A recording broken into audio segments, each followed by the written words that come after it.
am Melissa, and I'm making this video because I'm hopefully going to Bali on May 26th, and COVID and quarantine has made this super, super hard, and I have learned a ton through the process, and I'm still learning a ton, and it's still crazy confusing, and so I'm going to explain just like what I know. Hopefully this helps you because you're trying to figure out the same thing. Okay, so I'm going to talk about the visa you need and how you need to get it, how to get to Bali, like with quarantine and all that, and then like common questions that either I've heard in forums or questions that I've had that I've managed to get answered. Okay, so how to get to Bali, the visa. So this is the one I'm going to be the most like tiptoey around. It's called a B as in boy 211A visa, also known as people referring to it as an e-visa or a business visa. There's a lot of gray area as far as what's legal, what's not. I don't really understand it all. I don't feel qualified to explain it, so I'm not going to get into that in like a public YouTube video. I don't want to misspeak, but if you have questions about it, you can message me and I can like point you in the direction you need to go to talk to the right people and tell you what I do know. Okay, but here is the process for it. So you work with an agency, they help you with paperwork. You do need to have a passport that is good for at least a year, and you need to have health insurance that covers COVID.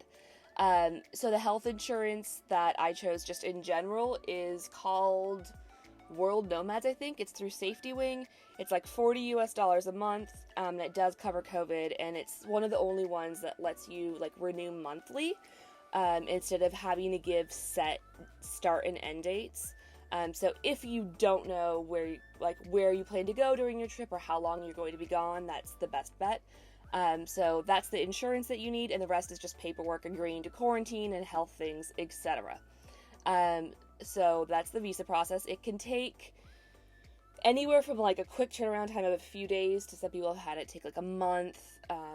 It really depends. Pricing depends, but I'd say right now no one is paying over $500 even if it's super rushed. And I haven't heard of anyone paying like under 150. It depends on like how much you want to risk it with the sketchiness of the agency.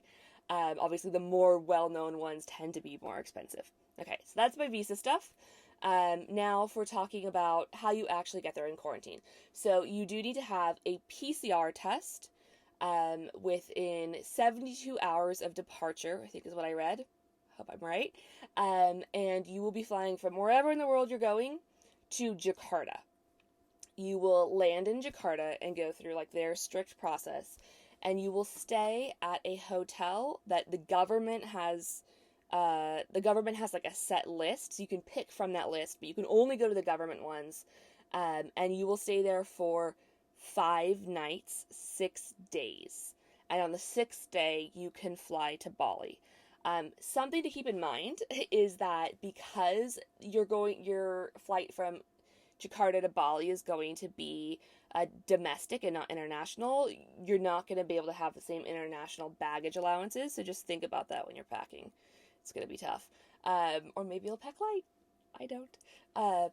Okay, so the quarantine hotel. So the list, the last list I saw was April 29th. If you want it, again, I'll link it in the comments or something. So you'll go to the hotel, and you'll do 2 PCR tests within your quarantine stay. You are not allowed to leave the hotel room. You have to have the food provided by them. It's 3 meals a day, and what else? And like a little bit of laundry, and it's all a package thing. So you can no longer, as far as I know, you can no longer opt out of the food and order Gojek. You need to have the full package. And then, this sucks, there's a pretty strong rumor, if that's a word, a big rumor, that it is going to go from a 5-day quarantine to a 14 to 21-day quarantine, depending on your country. And that should be happening really soon. I really hope it doesn't, but I think it's going to happen. Like, everyone's talking about it. So that's what you need to know about quarantine. So you want to have a PCR scheduled ahead of time. You want to fly into Jakarta. And you want to have your reservation with the hotel. You can go you can fly to Jakarta and not have a reservation, but then the government's going to put you in whichever hotel they want, more or less. Like, you have less say in things, so you might as well just pick the hotel. You can find out about internet, if the window's open, and things about food, and if there's balconies. I made like a Google form thing that links to a Google Sheets, and I will link that below too. So far, like, only like 20 something people have filled it out, but it's still better than nothing. It's helpful information. And so that is quarantine. By the way, if you're wondering why I'm going like this, I'm determined to not waste my time editing this video. So you're going to have to listen to me mumble and ponder. Okay, so common questions that I have heard about quarantine.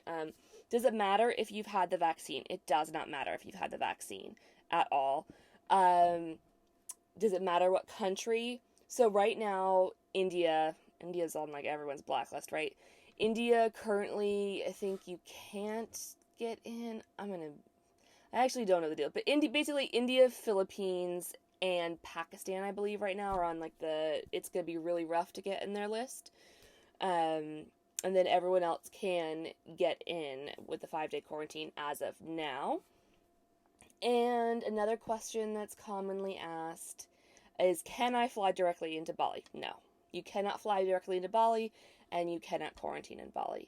Can I get in on a tourist visa? No, there's no tourist visas right now. What else do people ask in the forums?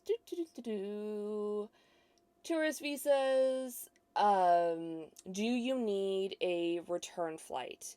Yes, you need to show onward travel out of that country. If you're on the business visa, it needs to be within 60 days. Ooh, and this is something I forgot, so if you stayed around in the video long enough, you get to hear the full part of the visas that I forgot to say.